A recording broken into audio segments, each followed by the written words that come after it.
So what we're going to be doing today is installing a Traction Concepts LSD conversion kit in the Ford EcoBoost all-wheel drive 6F55 front diff. Now to get this front diff out of your transmission, gonna have to split the case and pull it out. So what we have here is the LSD conversion kit from Traction Concepts. This has the heavy duty springs rated for 600 plus horsepower you want to throw at it. I'd say even 550 plus. They do have a light duty version that is about 350 horsepower.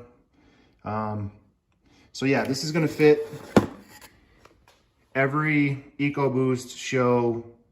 Let's see, Explorer, Flex, Edge, and the MKS. So this here is a GM 6T70 75 front diff, and the reason it's sitting here is because this particular LSD kit is specifically for this diff. Now this is the GM cousin of our Ford transmission. And you know, beyond it looking the same, I decided to buy it and took some measurements. This housing, you know, and these axle gears, spider gears, this shaft pin is all the same. So what I'm gonna do is, you know, here I already have the gears out of the Ford 6F55 diff. I have the shaft pin here and the cotter pin that I already took out. So I'm gonna show you guys how to remove that. And I'm gonna show you, demonstrate it on this GM.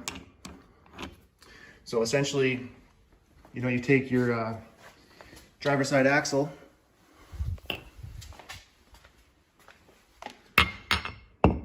goes in here in the transmission,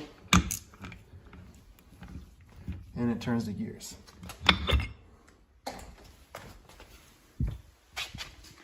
So first thing we want to do, and what I'm going to show you, is how much I had to resurface the axle and spider gears to get the LSD to fit. But before we get there, let's take a look at this. We need to remove this cotter pin, which is only on one side. And then we need to get this shaft pin out. So what I did was I went to Lowe's, picked up a little punch set.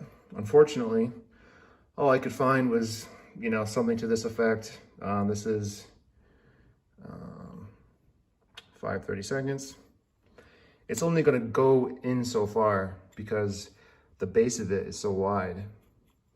And actually what I'm gonna do is I'm gonna flip this thing upside down.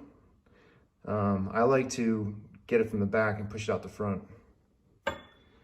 And to do that, you know, I can only go so far with this to get it started.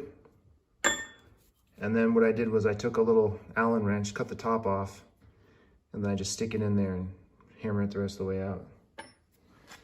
So, see if I can position this like so.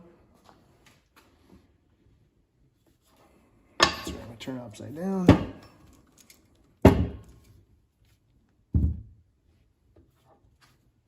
See if you can see that. Yep. Kind of my exhaust is right there. Okay.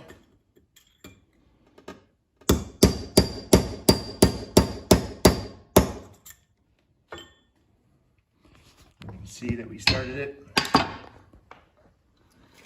cotter pin's starting to come out. So this either goes well or I kind of struggle with it, but take this little Allen wrench, be modified. So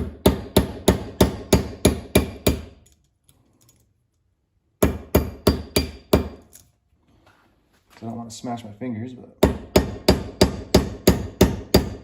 just trying to steady it in between my two fingers.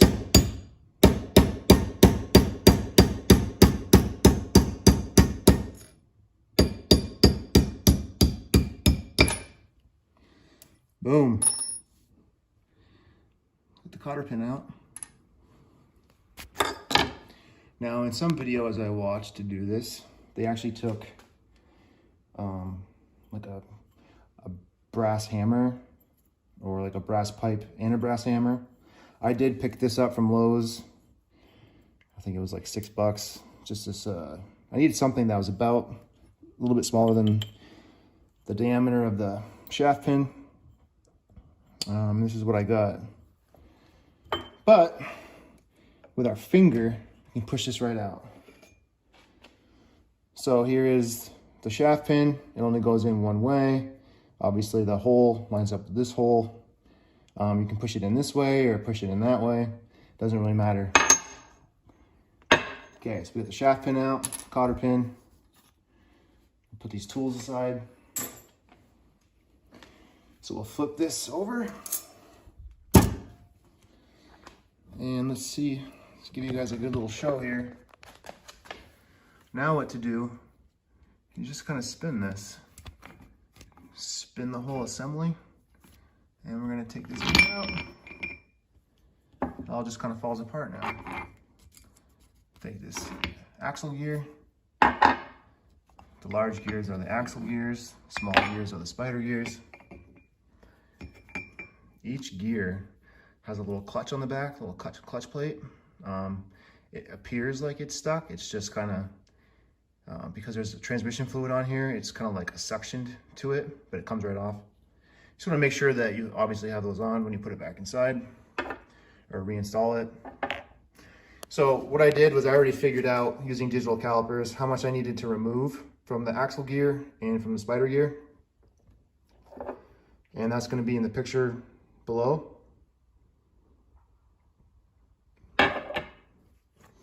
Same thing for the spider gear.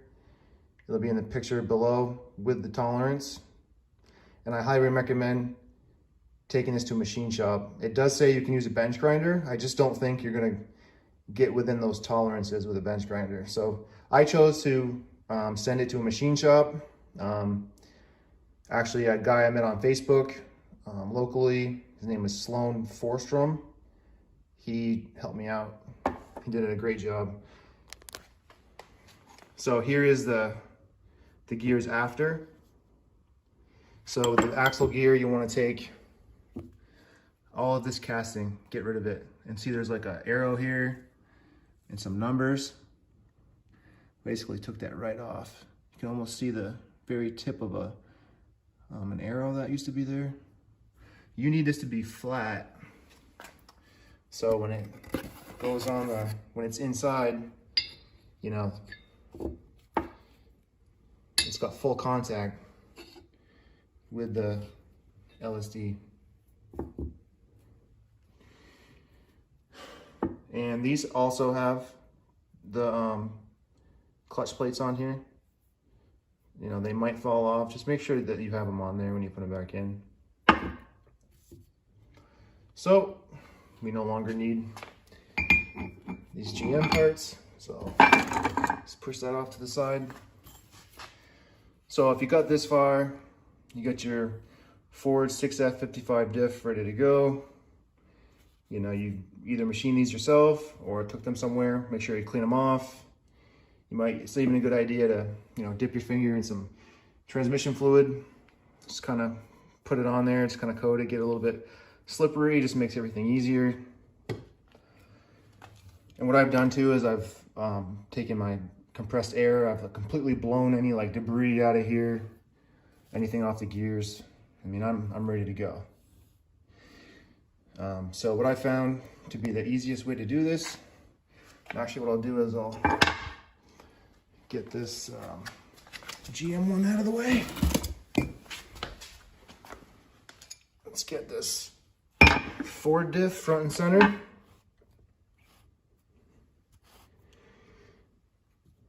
Take one of the axle gears, just kind of put it right inside. From here, I'm gonna have to put this camera down.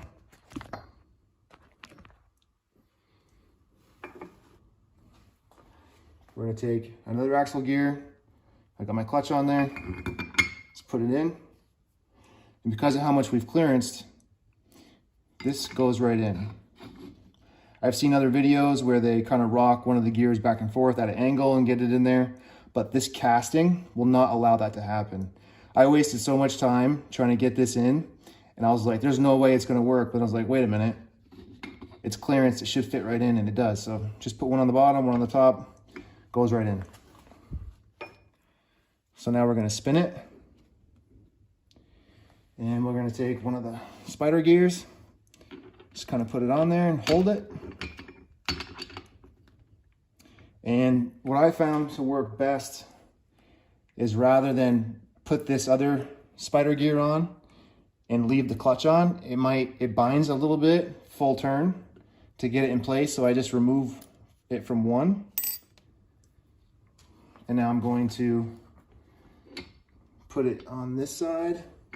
And this gear on the other side, if it's not 100% straight across from each other, it's gonna have a hard time turning in here.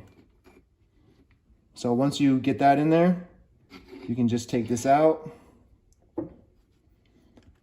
It's gonna get a lot tighter once we put this clutch plate back on.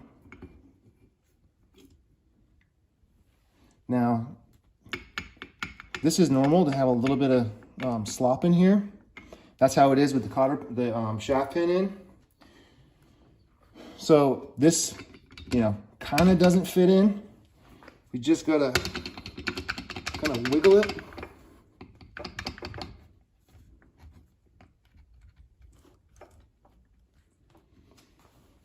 And what I can see as the main hole is pretty much lined up. I mean, I can see right down there.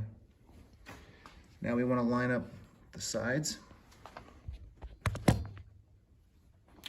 And we should be able to do that, well, by hand.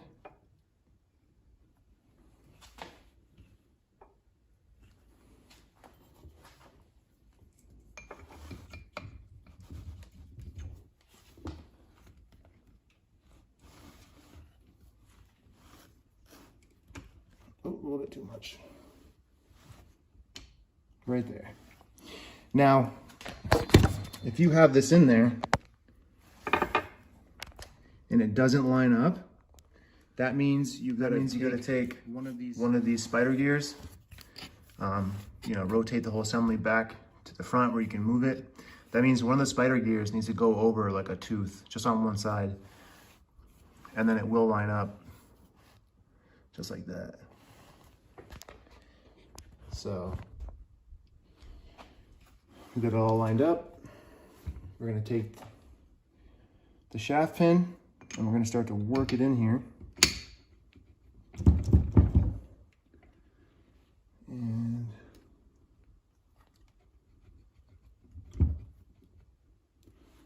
might have to turn this on the side.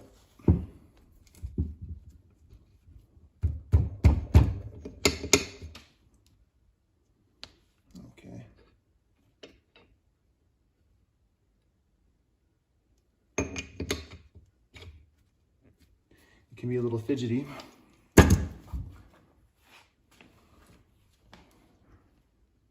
So as we're pushing it in, you can see where this hole is. You can see that. Now we can turn it and line it up so that it lines up with that hole and push it in. So I'm gonna put this down real quick. Let's get this in there.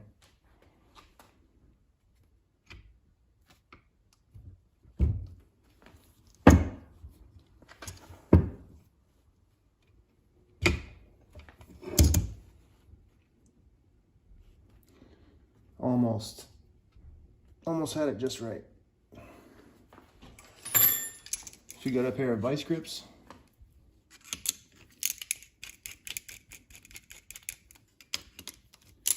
you can turn it ever so slightly.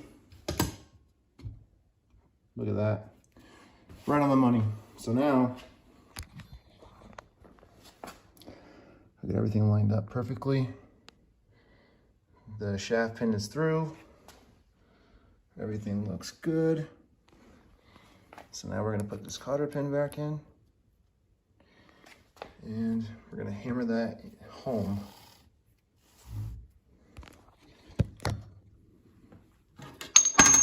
Whoop.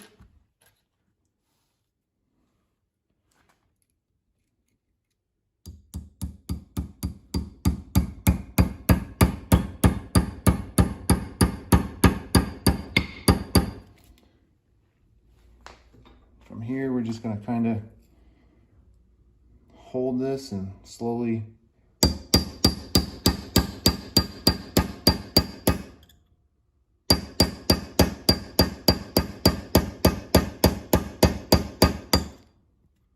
almost.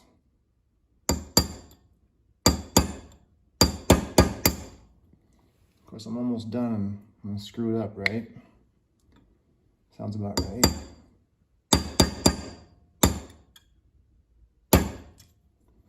Come on.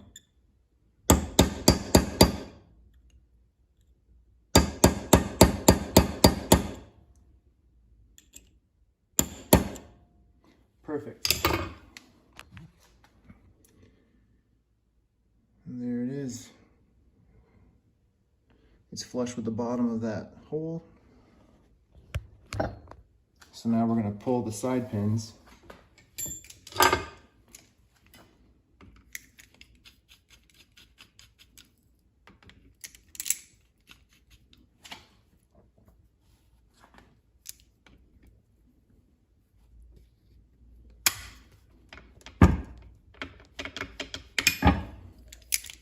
Or maybe not.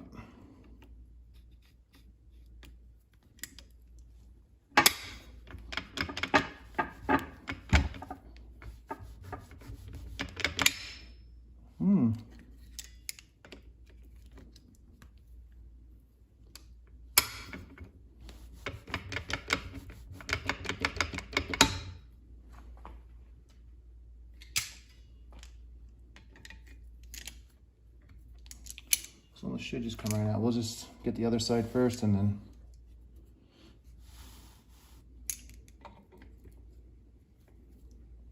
you guys can see that? Yep.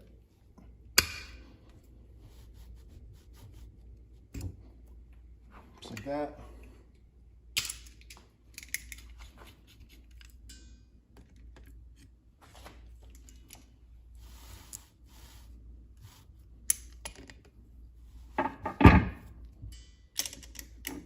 Come on.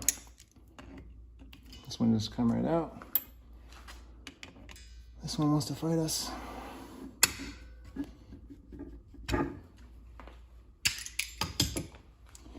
And there it is. Traction Concepts LSD Conversion Kit in the Ford 6F55 Trans. Now what this means is it's going to lock up when we launch. We're gonna get both tires spinning, which basically means way better traction.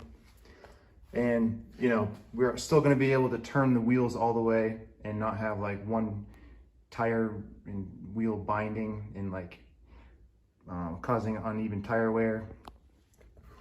We are good to go. Now this is the best thing that I've found. Really, you know, looking for, you know, some sort of alternative to possibly, you know, spending thousands of dollars, sending out the front diff to a company to have a custom LSD diff made. I mean, some companies wanted like 30 grand and, you know, a commitment to buy like 30 units. Just not gonna happen. And this isn't like some Chinese cheap LSD block kit, you know. This is from Traction Concepts. It's gonna cost about $400. And let's give it a whirl. You know, it's gonna be a platform first. Sorry, I'm excited. I can't really talk. So I'm gonna take the welded diff out of my Trans because I'll just keep it as a souvenir. I'm kind of glad I didn't go that far. Not because I was worried about launching the car, but turning the car would be a nightmare. So now I'm gonna be able to turn. I'm gonna have all my fun at the drag strip, getting a better 60 foot. And let's go.